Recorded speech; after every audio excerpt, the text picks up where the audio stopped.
Assembly committee హాల్లో CM Chandrababu అధ్యక్షతన NDA శాసన సభాపక్షం సమావేశం జరిగింది. దీనికి పవన్ కళ్యాణ్ సహా ఎమ్మెల్యేలు, మంత్రులు హాజరయ్యారు. అసెంబ్లీ సమావేశాలలో అనుసరించాల్సిన వ్యూహాలు, ప్రస్తావించాల్సిన అంశాలపైన కసరత్తు చేశారు. ఈ సందర్భంగా సీఎం చంద్రబాబు వారికి కీలక సూచనలు చేశారు.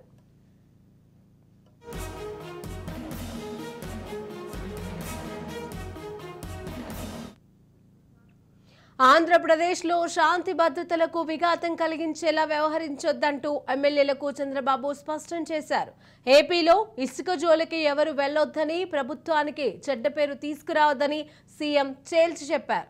ఈ సందర్భంగా ఇసుక ధరల విషయంలో కొన్ని ఇబ్బందులు వస్తున్నట్లుగా పలువురు ఎమ్మెల్యేలు సీఎంకి తెలిపారు. దీనిపైన తగిన విషయాలను చర్చించి ఇక నిర్ణయం తీసుకుంటామని ఆయన హామీ ఇచ్చారు. అసెంబ్లీలో జగన్ ఆందోళనను సైతం ప్రస్తావనకు వచ్చింది. సభలో జగన్ వైసీపీ తీరును ఎన్డీఏ శాసన సభాపక్షం తప్పుపట్టింది. కూటమిలోని 3 పార్టీల మధ్య కోఆర్డినేషన్ అంశాన్ని పౌర సరఫరాల మంత్రి నాదెండ్ల మనోహర్ ప్రస్తావనకు తెచ్చారు. చంద్రబాబు తీసుకున్న ప్రతి నిర్ణయాన్ని తాను జనసేన పార్టీ ఎమ్మెల్యేలు సపోర్టు చేస్తామని ఈ సందర్భంగా డిప్యూటీ సీఎం పవన్ కళ్యాణ్ చెప్పారు.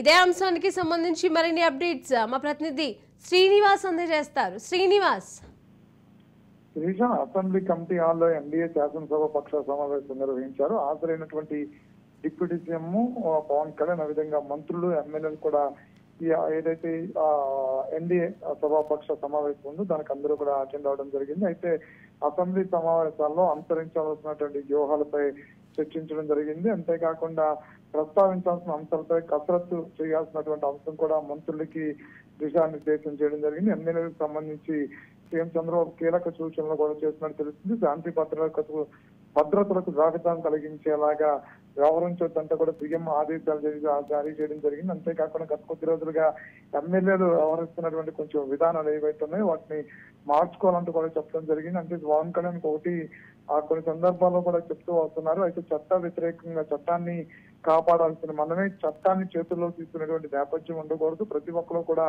ప్రజలకి అందుబాటులో ఉండండి.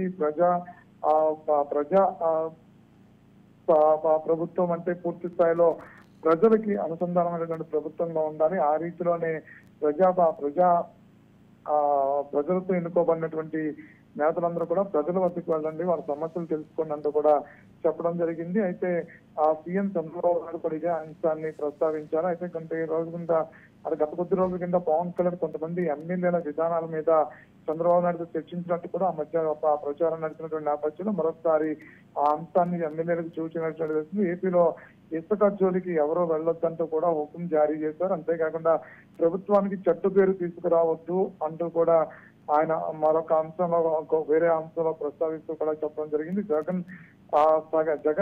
సభలో జగన్ వైసీపీ తీరును కూడా తప్పుపట్టమే కాకుండా ఎన్డీఏ సభాపక్ష ఎమ్మెల్యేలు కూడా కక్షపూరితంగా వ్యవహరించొద్దు, రాజకీయ ప్రతీకారాలకు పోవద్దు అంటూ కూడా చంద్రబాబు నాయుడు అందరూ కూడా హితో పలికారు. అంతేకాకుండా ప్రభుత్వం వచ్చి నెల కాలేదు, అప్పుడే జగన్ విమర్శలు మొదలెట్టారు. కాబట్టి విమర్శలన్నింటినీ కూడా తీసుకుని ఒక్కొక్క విమర్శకి సమాధానం చెప్పాలి, అది అసెంబ్లీని వేదిక కావాలంటూ కూడా చెప్పడం జరిగింది. అయితే ఆయన రిలీజ్ చేయబోతున్నటువంటి 3 ఏవైతే శ్వేతపత్రాలు ఉన్నాయో ఆ శ్వేతపత్రాలను కూడా 3 శ్వేతపత్రాల త్వరలో మేము అసెంబ్లీలో రిలీజ్ చేయబోతున్నాము. బుధ, గురు, శుక్రవారాల్లో 3 శ్వేతపత్రాలు రిలీజ్ చేయబోతున్నాం. ఈ 3 శ్వేతపత్రాల ద్వారా రాష్ట్ర ప్రజలకి గత ప్రభుత్వం ఒక విధానాన్ని పూర్తి స్థాయిలో మనం అసెంబ్లీ వేదికగా చెప్పబోతున్నాం. కాబట్టి అందరూ కూడా సమన్వయం పాటించండి. ఎక్కడో కూడా జగన్ వస్తున్నటువంటి ట్రాప్ ఏదైతే ఉందో అందులో పడొద్దు. ప్రతిపక్షం మీద వాయిస్ పెంచి మాట్లాడడం కానీ, ప్రతిపక్షాన్ని విమర్శించే క్రమంలో అంటే పరిస్థితి మాట్లాడొద్దంటూ కూడా మాటల విషయంలో కూడా చాలా స్పష్టత ఉండాలంటూ కూడా